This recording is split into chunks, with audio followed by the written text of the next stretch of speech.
Well, Jenna, thanks so much for taking some time to hang with us today. I appreciate it. Yeah, thank you so much. I'm so happy to be here. Yeah. So, how did you become interested in Pure Barre to begin with? I found the technique when I was in college. I had always been a basketball player growing up, and I'm 6'1", and so graceful was like not a term that I would use to describe myself by any means. Um, but I didn't play basketball in college, so I was kind of looking for something different and something that was going to keep me active. So that's a really big part of my life. And I found the technique, and I was terrible at it. My first class was a very interesting experience, but I was determined to figure it out. And it was the first workout where I didn't feel like I was in competition with anybody else. I wasn't focused on my body or hyper focused on anything except for the technique and kind of connecting my mind to my muscles. And that was a new experience for me because as a tall woman, insecurity was a really big thing for me. And so finding a place where that was absent was just honestly, it felt magical.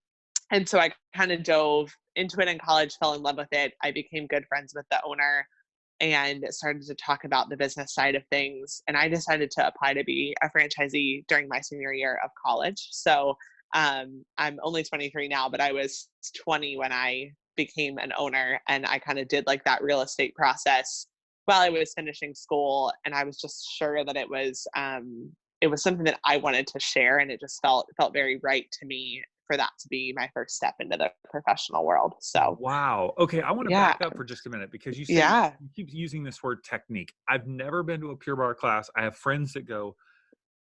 I'm 6'5". Okay, I know it's mainly a Love it. kind of a woman thing. I know guys do it, but it's mainly a female thing. Yeah. Sell me on it. Why should I take a class? What is it all about? So I actually think it's really great for men. I wish we had more male clients because it works muscles that like we all should like we kind of don't know we have until we do this workout, but it's very small and isometric. So it's low impact and it's one of the very few workouts on the market where you're really focused on each muscle group and you're going to see results, but without that high impact that you get when you lift weights and do all of that. It kind of removes that impact from the work. And it also, you do everything to music. So whether you've taken one class or 1,000 classes, you're able to be in the same room together, which is a really cool thing because how deep you work in the position determines how challenging the class is for you. So I like that there isn't like levels. You don't feel like you're a beginner. You just kind of all fit into one.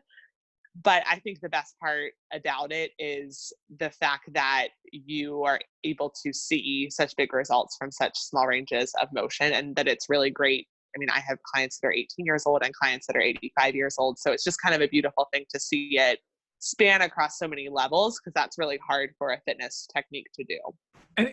And get detailed with it though. There's an actual bar on the wall. Yes, there is. And what Yes. do you I mean, I'm just envisioning myself trying to put my foot up on that thing and just falling over. I Yeah, mean, like, and everybody kind of thinks that. I feel like it kind of gets the ballet vibe. And I'm not a dancer. I've never been a dancer, and I would not relate it to dance in any way. I think that the flexibility and the gracefulness comes a little bit, which I think is a huge part of dancing. But as far as like, it's not a choreographed dance.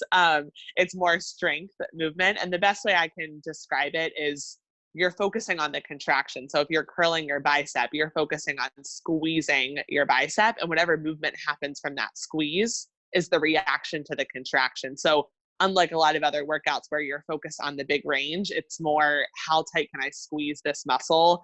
And then the movement just kind of happens naturally, and that isn't your focus. So it's kind of like backwards thinking. It takes like 5 to 7 classes for you to be like, oh, this is like where I'm supposed to be feeling it and how I'm supposed to be doing it. We just kind of call that like the magic point because once you find that, everything else kind of flows. So very fun. Well, obviously there's a huge yeah. difference between going to classes in college and actually opening a franchise location. What was it about this that you said a few minutes ago, this felt like the first step that I wanted to take into the working world.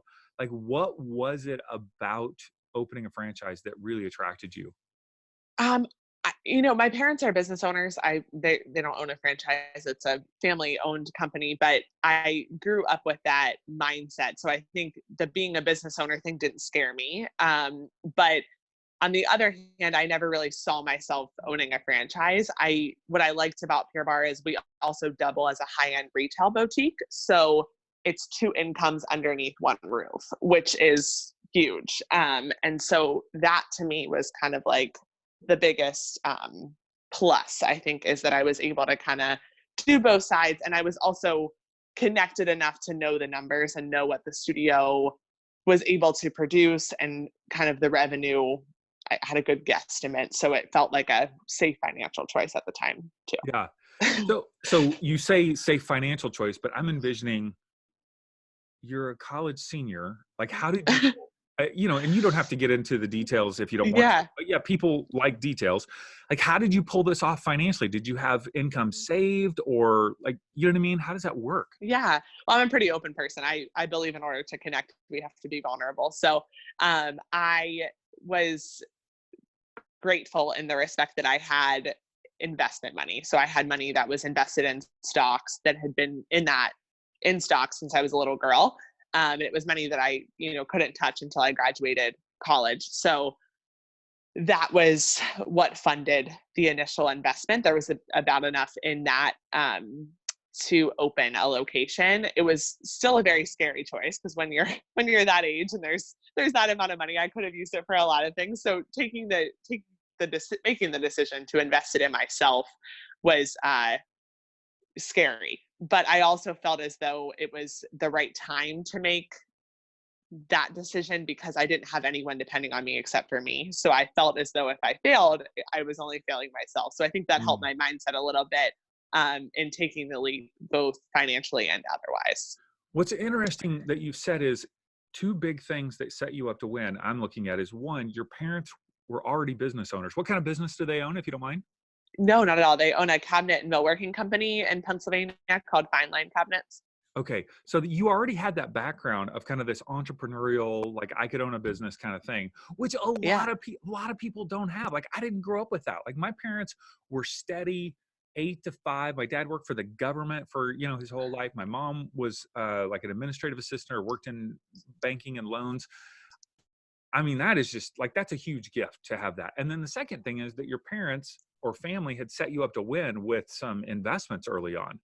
So, I mean, you had two things going for you that were really Definitely. powerful. Yeah, that's awesome. Definitely. And it's something, a lot of our listeners are, probably old enough to be your mom or dad. And so that's something for them to think about, and for us to think about is Yeah. like, how do we set our kids up to win so that they have these opportunities that they may or may not take advantage of. So, uh, Yeah, definitely. man, that is so powerful. Now, what did your parents, how are they, their input as you were going into this process? Were they cheering you on? Were they nervous? Were they coaching you? Did you even invite them into the conversation? Oh yeah. Anyone who knows my dad knows there's no conversation he isn't invited into. But I think that they were vital and they still are. I think that having a strong support system, whether it's your family or your friends or a mentor, is extremely important, whether you open a business at 23 or at 43. But they were a huge support. My parents have somehow mastered, and I hope someday for my children that I can do the same, the ability to be a safe space to fall, but also they have always given us the courage to kind of soar into the things that our heart wants. And they never made anything feel out of reach. I mean, they'll have very realistic conversations, but it was never how they worded things was so important because it was never, you can't do this. It was, well, let's talk about it from this perspective or, think about it from this way. It was like they kind of got us to think through the process on our own with guided help instead of like, there's no way you're going to do that, and I think that those words and the way that they went about it were really powerful. I think that my dad had a lot of fear. I know my mom did. I would believe that my dad did too, because I think, the investment money was not from my parents. And so I think that they were hesitant to let me kind of jump right into this venture. My dad felt that I could do anything. He's like, you can get a job, you can apply to any company you want to apply to. And, so I think he definitely came at it from a realistic perspective. And he was a huge help in building out my studio. So he made a time investment as well as a financial one in helping me get to where my studio was open. But I think once I made the decision to go all in, they decided to make the decision to support me. And I'm so, so grateful for that. That's awesome. What, Yeah. as you think back to that first year, and this studio was in Pennsylvania, is that correct? Yes. Okay. Well, no, sorry. I'm from Pennsylvania. My first studio was in Maryland. It was in Maryland. Okay. Yes. And so that studio, the first year, the biggest challenges that you face, like walk me through that, because this isn't just, hey, you're showing up to teach classes. Like you've got to be thinking about, like you said, retail space, real estate, building it out, the numbers, the marketing. I mean, my goodness, there's so many facets. Like what were some of the biggest challenges for you? Yeah, and I will say, I think financially, I was so blessed in the sense that I had that initial investment. However, because I didn't go the route of taking a loan from a bank, I didn't have any working capital. So I opened my doors with literally $400 in my bank account. So I just I didn't, because I didn't go the loan route, I didn't get to say like, oh, I think I need 30,000 of working Extra capital or padding. Yeah, yeah. whatever. Yeah, so I didn't really have I had the comfort in the sense of like, okay, I don't have a loan payment, but I also didn't have like this nest egg of like, okay, well, if I make no money this first month, I'll be okay. And so I think financially that was a huge challenge for me. And I have parents that always catch me when I fall. However, I think anybody who has parents like that, it almost makes you never want to have to ask for it because you're so grateful that they're that level of support that you don't ever want to have to lean on them because they've already Sure. given me so much.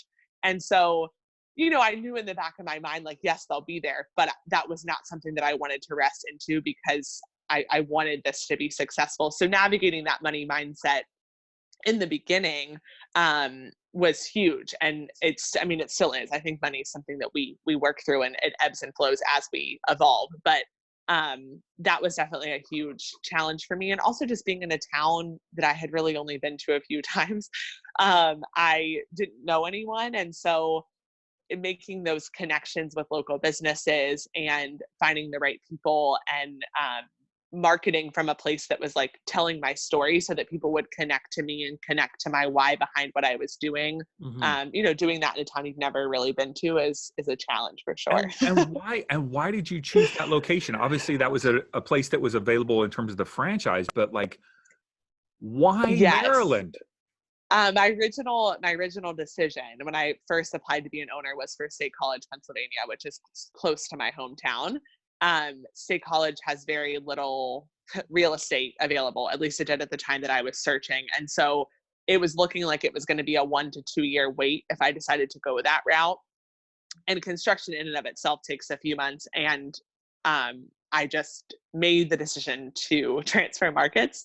My parents lived in Frederick for the first 2 years of their marriage, and it was on the list. And I'm like, oh, well, they live there, so I can too. And it was probably the most random decision I've ever made because I'm a very calculated human being. So, and it was a great professional decision, but it definitely brought about challenges not having that community that I would have had in Pennsylvania where I kind of knew people and could build off of that. Right. Okay. So one of the Yeah. biggest challenges was you just didn't know anybody, but you were telling your story, the story of that. Obviously, you were looking for something fitness wise in college, and that this was a good fit, especially where you felt like you weren't competing against anyone. That's a powerful, Yeah. powerful Yeah. part of your story. So that location did well for you. Tell me about your desire to make a transition though, because pretty soon you sold that franchise, did you not? Yes, I did. I own a location in Hilton Head Island now. Maryland was an incredible professional decision for me, but not a good personal one. I really struggled to find a home there. It wasn't from the very, very beginning. It just wasn't a place that felt comfortable or felt right on a personal level. Why is And that? I What had what was it about it that it just didn't connect?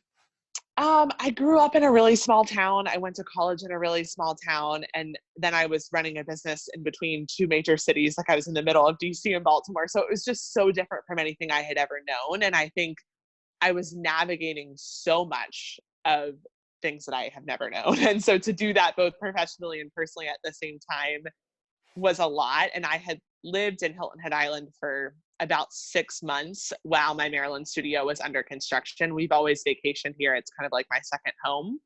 And I wanted to keep teaching while I was waiting for real estate and construction, all of that to fall together. And I fell in love with this studio and this area while I was here. So when I left to move to Maryland, I was dealing with kind of that personal sadness of leaving behind people and a place that I really cared about. And I didn't think that the Hilton Head Island location was ever going to be for sale. So it didn't feel like a realistic possibility for me to ever live here and do what I do right now. The old owner had some life changes and decided to sell it.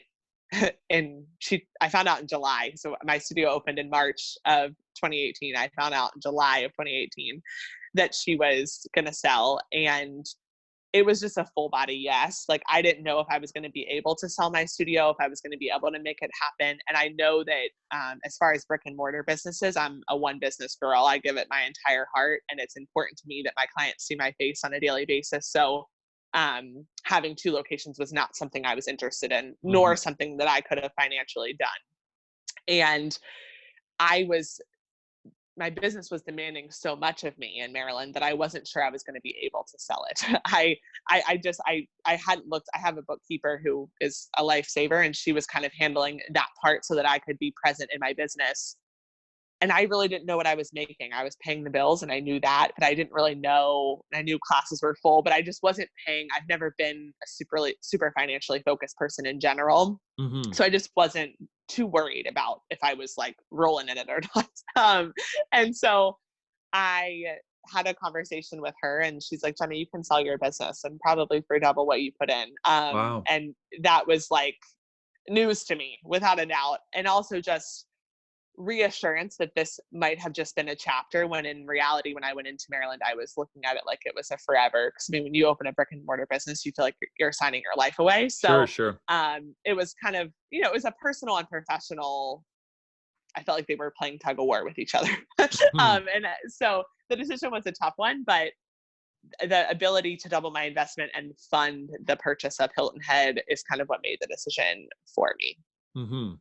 That had to have felt, I've got to imagine it's got to like felt kind of lonely. Like, you know what I mean? Starting that without having connections, and then yet you are connecting with people on a daily basis through the classes. Like Yeah, it was the loneliest year of my life on a personal level. Yeah, I mean, professionally, I had amazing clients, but those connections, they only go as deep as, I mean, you're spending an hour a day with them in the context of holding space for them to get stronger and to feel better about themselves, and that's such a beautiful thing. But as far as the connection on a personal level, that just didn't come for me in any realm. And I was just out of college, so I was like navigating adult friendships in general, which are different. I mean, friendships shift when you're out of college because you're no longer like, oh, I see you in communications class, so we're going to be friends. It's like you have to be intentional right. about keeping up with those. And so being in a town where I was far away from that, and honestly, I was 2 hours from my family, but I could have been 35 hours from them because I had no time to go home and even Hmm. be present. So I think that lonely is a great word to describe Mm. personally what that year was like. Yeah, yeah, that's so hard.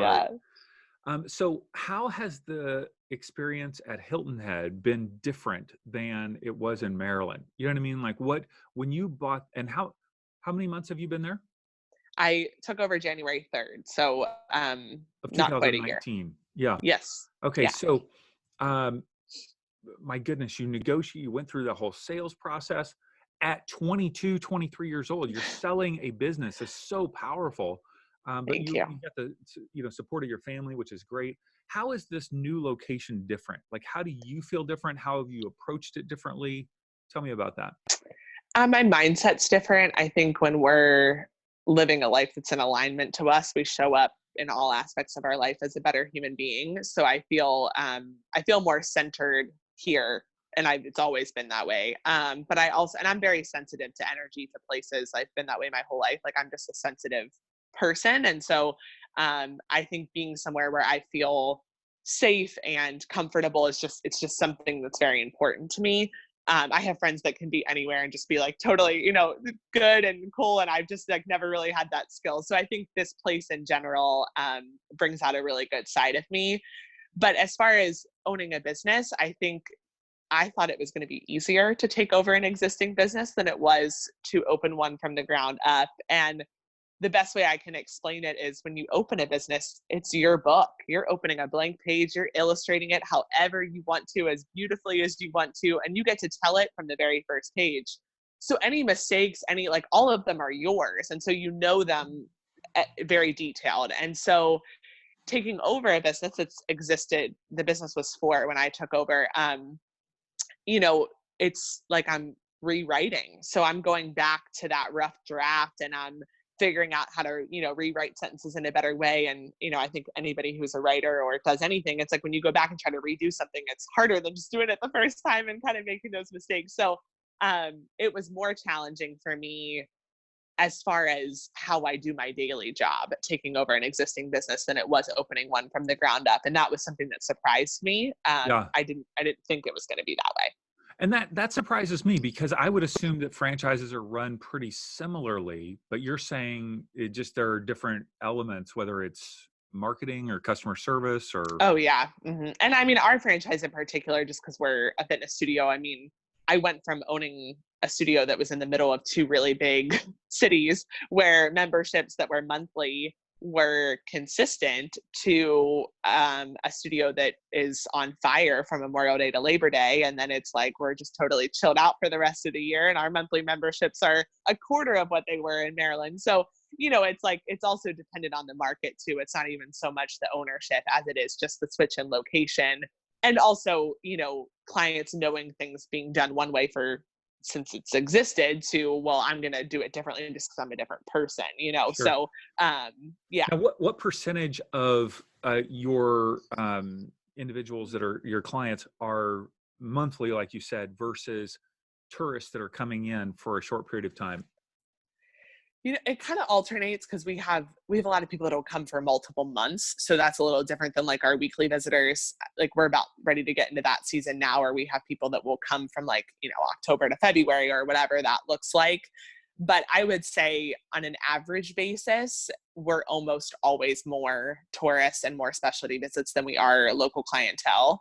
And monthly memberships are really hard to build here because even if people have homes, a lot of them don't live here full time. So actually getting people to commit to a 12-month membership is so much more challenging than it was in a market where, I mean, Maryland, almost everybody lives there full time. So it's, Sure. totally different ballgame.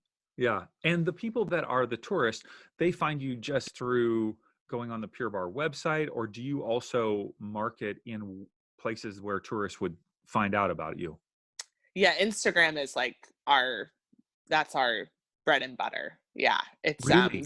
I would say that's where at least half, if not more, of our tourists hear about us. And And a lot of how them, do they come across your Instagram account, or you're commenting on other people's accounts, or when they come, yeah, or? we're pretty good at playing the game of the Instagram algorithm, which tends to shift and change with the times. But also a lot of clients take Pure Barre at their studios in their hometown. So like when they're Mhm. on vacation, they're already looking to continue that regimen. And Right. so Instagram tends to be the place that they go right now, just because that's what's popular. I would say our website gets a decent amount of traffic because that's where they go from our Instagram, but like it's linked in there. Mhm. Um, but they also like to follow us, like because we sell retail.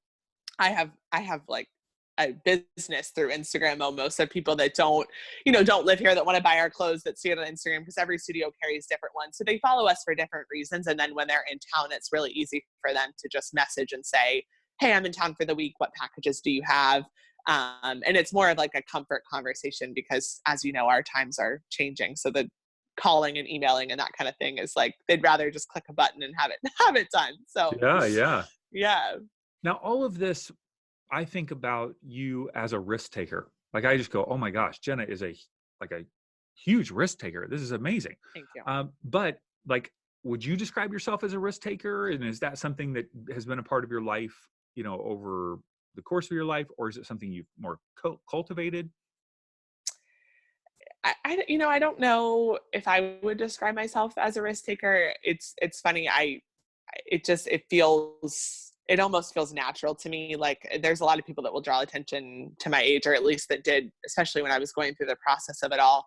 It's just not something I really see. It's like when I decide I want something, there's very little that gets in my way of making that happen. And I think that that's a good and a bad thing, because when our strengths are turned up too loud, they're weaknesses. And so I have to remind myself every now and then. I think the biggest challenge for me is to live in the season that I'm in, because I'm almost always thinking about what's next, and it's hard to turn that down. And so that's been something in this season that I'm focusing on, is like living right now. And it's okay to think about what's next, but like not letting that always be the loudest player in the game. But as far as the going for it mentality, I think I've always had that. And I think I get that from my dad. Nothing scares him at all. And he kind of like led us that way of making sure that we're making educated decisions and that we're grounded in that, but also like never letting fear be the thing that holds us back, and never looking back and saying we wish we would have. Like we were raised to believe that we could. And so I think that that mentality is just ingrained in me, but I've definitely been working on turning the down, what's coming next, and where should I be, and just kind of celebrating where I Living in the am moment. too. Yeah. Yeah. Yeah. Yeah.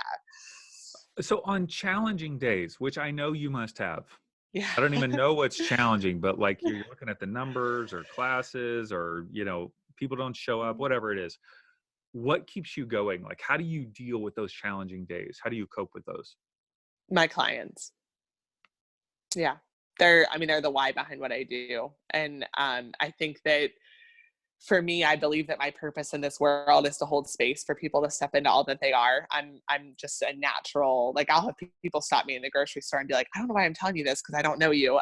That's just normal. It's like people open their hearts naturally. And so I feel like that's my mission, and that's why I do what I do. And so it goes so much deeper for me than just owning a fitness studio. Like to me, it's an opportunity to be a safe space for women to feel like they can get stronger and believe in themselves. And so that's what keeps me going, because there are absolutely tough days. And when you own a franchise, like we're currently going through a change of ownership on the corporate level, and so there's shifts and changes and things that I don't expect all of the time. And so that consistency, the one thing I can always depend on, is the reason why I do what I do. I try to center myself on that on the tough days. Hmm. Now, you mentioned that you feel like you're called to hold space for women to step into all that, who they are. Is that something that you're doing? Are you helping women as well beyond the Pure Barre location? Are you doing some coaching or? Yes, I do coach. It feels like a natural extension of what I do at Pure Barre. I teach at my studio as well. And so my clients will often say I'm their teacher and their therapist, because that's just kind of like what that space I feel like opens to. But coaching has been great. It's been a way to kind of step into that realm a little bit deeper. So I really, really enjoy that. And so if people would be interested, do you do that via Zoom as well, or just on a local level? Yes, via Zoom. Most of my clients are not local. So yeah. Okay. And so if somebody was interested in getting in touch with you to learn more about that, what would be the best website or connection point for you? Yeah, absolutely. I'm the most active on my Instagram. So it's just at Jenna Irvin, JennaIrvin. And my website is linked through there as well. So you can there's like a little form on there, and you can fill that out for a consultation. Awesome. All right. So we Yeah. will put all of that in the show notes. Even if you're listening now, you can just swipe up on your phone and that'll be right in the show notes at Jenna Irvin, as well as her website. And you can go and learn more about how you can get connected to her and receive all this awesomeness that you're putting out into the world. I love it. I love your energy. So Thank you. one last question. Yeah. If someone is struggling today and feeling like they're scared to take that next step, or maybe they're feeling like they don't have what it takes to take that next step, what would you say to them? Yeah, I'm a strong believer that, we all have insecurities and fear all of the time. It's something that is present for every single one of us. But I also think that when that's limiting us from living in a way that we need to, or a way that we feel like will be in alignment, or that will fulfill us in a deeper level in a career sense, I think it's when we get out of tune with our intuition. So when intuitively, we all know what we need. We all know what we're capable of, but the insecurities is when we allow the world to speak louder than that. So an exercise that I do with myself when that fear speaks loud or the insecurities are roaring over what I know my abilities are, I try to come to silence. So whether that's like a minute in a room with the door closed, or I like to like get a hot shower, and I'll just close my eyes and I'll ask myself like the question of whatever I'm struggling with. Like, is this relationship serving me? Is this business decision a good one? And I just kind of sit with whatever answer shows up first, because I'm a strong believer in that first answer being almost always the right answer. And just letting that fully process through, because the world is loud and fast. And so giving yourself time to sit in stillness and move slow, a lot of times will bring you clarity on the things that you're struggling with. So just know that you're worthy of that space, and know that your fear and insecurities only have power if you give it to them. Awesome. Awesome. Thank you so much, Jenna. It's Thank great you to be so with you much. today. Yeah, it's great to be here.